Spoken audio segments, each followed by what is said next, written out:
घरामध्ये कोणती चित्रे असावीत आणि नसावीत या संदर्भात वास्तुशास्त्राच्या मयमतम या ग्रंथात चित्रकर्म या विभागात ग्रंथकार सांगतात की देवालय व समाजातील सर्व वर्णीयांच्या निवासस्थानावरील भिंतीवर आत अथवा बाहेर लावायची जी चित्रे आहेत ती सदैव योग्य अशीच लावावीत. मात्र अशी चित्रे व त्यातील दृश्य सुमंगल कथांचे प्रतिपादन करणारी श्रद्धेयुक्त नृत्यांची चित्रे असलेली असावीत.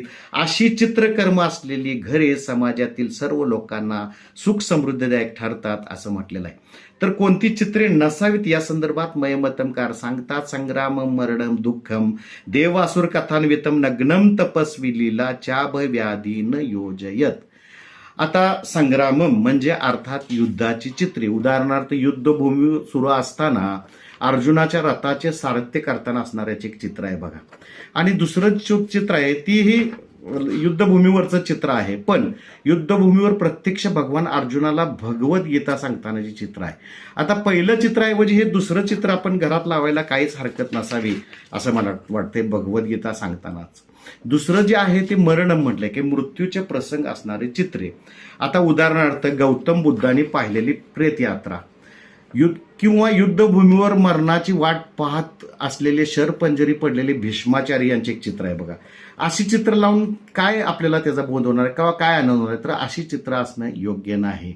पण याच लोकांचा गैरअर्थ घेऊन मृत आई वडिलांच्या चित्रे घरामधील फोटो लावू नयेत असा समाजामध्ये कोणीतरी गैरसमज पसरवलं. अनेक लोकांनी आपल्या मृत आई वडिलांचे फोटो काढून टाकले.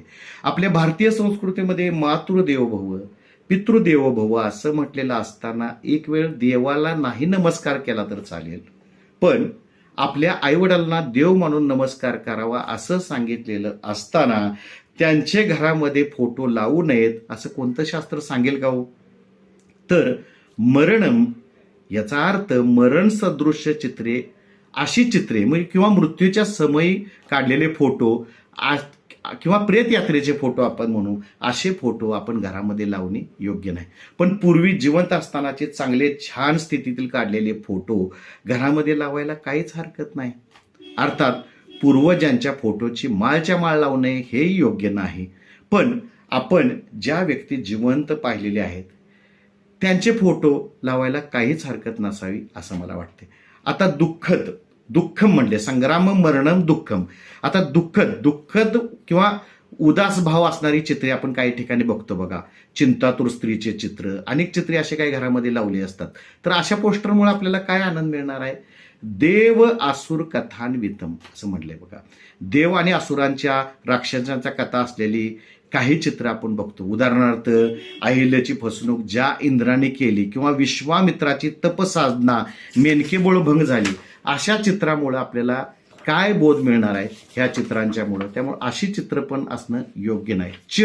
म्हणजे आणि अभय अव्याधी भय उत्पन्न करणारे किंवा भीती दाखवणारे चित्र. उदाहरणार्थ आपण काय वेळेला ओसाड डाग बंगल्याचे चित्र पोस्टर किंवा एक वाटलेलं झाड आहे बघा, ते वाटलेलं झाड पालवी नसणारं झाड, अशी पण काही घरामध्ये पोस्टर्स लावलेले दिसतं. तर न योजित म्हटले अशा चित्रांची योजना करू नये असं मयमतांकार सांगतात.